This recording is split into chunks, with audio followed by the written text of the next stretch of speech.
Welcome to the Beau Show, the home of faith, family, and freedom. At the recent Conservative Political Action Conference in the D.C. area, a number of high-profile speakers addressed the attendees, from Ted Cruz and Matt Gaetz to James O'Keefe and Mike Pompeo, as well as presidential hopefuls Nikki Haley and young gun Vivek Ramaswamy. Donald Trump, per usual, also addressed the crowd after having announced his own bid for the 2024 White House. One thing that I have noticed about Trump's speeches is that for all of the bravado and ego that we assume that the man has, he addresses the audience as a partner. It's not, I, Donald J. Trump, did this or that, but we did it. Or, they are attacking my free speech because it's you that they're after. Listen.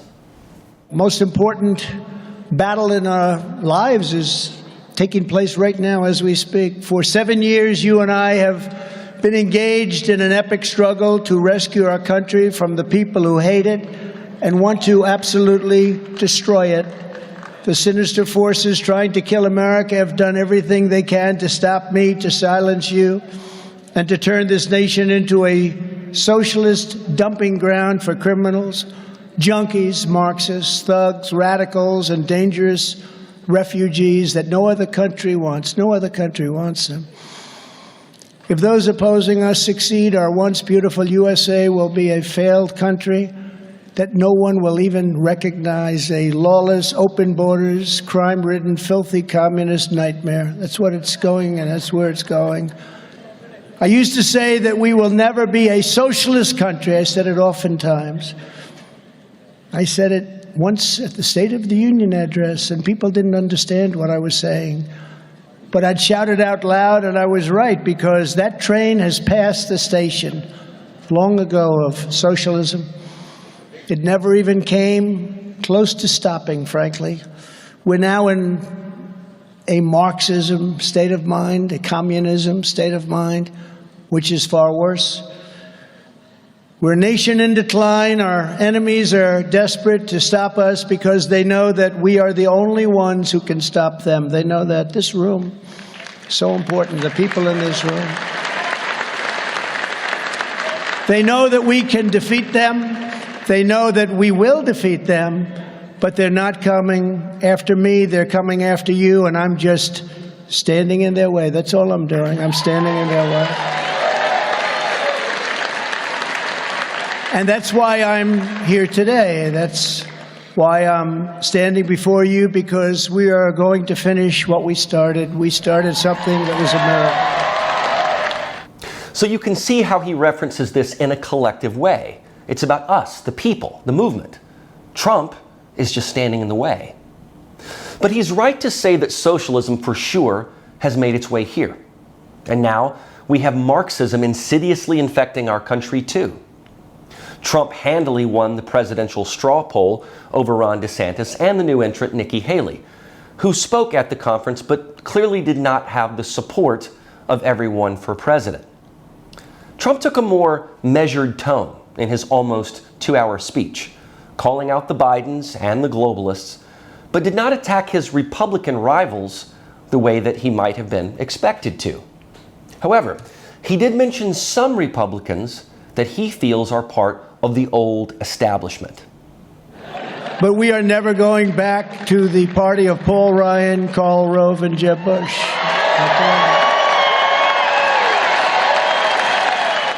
Now, that is interesting, because Trump is attacking their ideas and their vision, rather than the men themselves. His MAGA movement is distinctly different from the good old boy GOP. And while the progressives want to remove our history and rewrite it according to whatever makes them feel better, Trump wants to revitalize our failing buildings and roads and name them after the American greats. Listen. But it's time to start talking about greatness for our country. Our objective will be a quantum leap in the American standard of living, especially for our young people. As I announced yesterday, we will hold a competition to build new freedom cities on the frontier to give countless Americans a new shot at home ownership and the American dream. It's such a wonderful, beautiful thing. And I'll challenge the governors of all 50 states to join me in a great beautification campaign. We will rename our schools and boulevards, not after communists, but after great American patriots.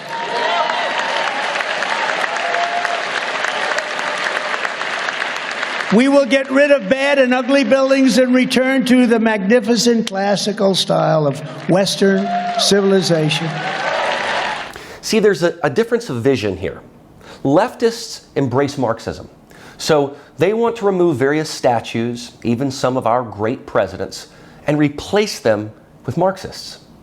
Trump is talking about renaming streets and revitalizing buildings and naming them after those who made this country great in the first place. What leftists are doing is exactly what Mao's communist China did. It removed all the elements and grandeur of ancient Chinese civilization and replaced it with a cold communist heart. An atheistic, the government is God ethos, divided by class, and where cultural revolutions happen every 7 years, where the haves are to be punished, where you are at fault because of your family or bloodline. Look at what is happening in America today. People are told to feel guilty for ancestors they had. They pay for their crimes. That's what reparations are all about. Rewarding people for what happened decades or even centuries ago, and making people pay for an injustice they had nothing to do with. Rather than using class, they use race as the dividing factor. A Chinese-American woman named Xi Van Fleet stepped on the scene to talk about this very thing in a school board meeting in Loudoun County, Virginia. Take a look. I've been very alarmed about what's going on in our school. You are now training our children to be social justice warriors and to loathe our country and our history. Growing up in Maoist China, all this seemed very familiar. The communist regime used the same critical theory to divide people. The only difference is they use class instead of race. This is indeed the American version of the Chinese Cultural Revolution. The critical race theory has its roots in cultural Marxism. It should have no place in our schools. You may remember that she took this stand as school boards were implementing critical race theory in classrooms, which taught students to hate their country. Van Fleet, like many Chinese Americans, fled communist China to come to America to find her destiny and dream. Her first name is Xi, the same name as CCP leader Xi Jinping. This is why I titled this episode She versus She, because it's a double entendre that the name also sounds like the pronoun she. She is the one talking about the failure of China's leader Xi Jinping and warning America that what she ran from is happening right here in America. The methodology and even vocabulary are strikingly similar in communist China and the woke vernacular of the day. They create a war between the oppressor and the oppressed. It even affects the way that you see your streets, your buildings, and your own name. Listen to how she describes what communism can do. It's cancel culture. We basically cancel the whole Chinese civilization pre-communism. And we changed our school names, street names, store names. We changed even our personal names. My name is Xi, and I was named after the city I was born, Xi'an. Xi means west. It also refers to the imperialism.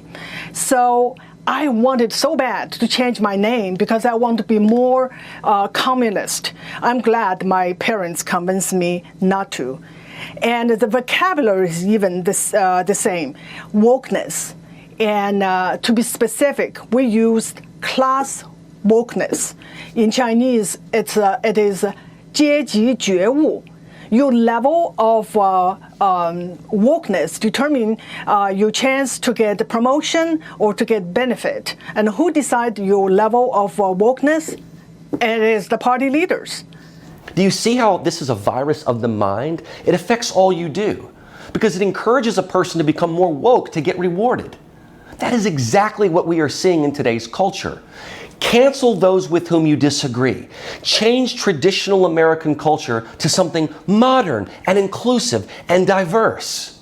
Get rid of old names. Change your gender for an increased benefit. Create diversity and equity positions to create equality of outcome. Promote how bad America was and is. Stoke a war on Christmas and a war on Christianity. This is exactly what China did and the culture that it created. If you've ever seen a production of Xin Yun, the traveling dance troupe, that is a celebration of China before Mao Zedong, when traditional culture flourished. Mao changed all of that and created the Cultural Revolution. If you are counter-revolutionary, you are punished for it. That is what we see today in the USA with anyone who challenges this new culture. From critical race theory, to the NFL's embrace of racial inequity, to Disney's hypersexualization of content for minors, there is a movement afoot to propagandize our culture and punish any traditionalist. You are even scolded for not using pronouns. This is what Xi Van Fleet calls cultural Marxism. It is a way to define a culture by division, replacing the Chinese division of class with the American division of race. Everything has to be defined in terms of racial oppression. Keep watching at epochtv.com/The Beau Show.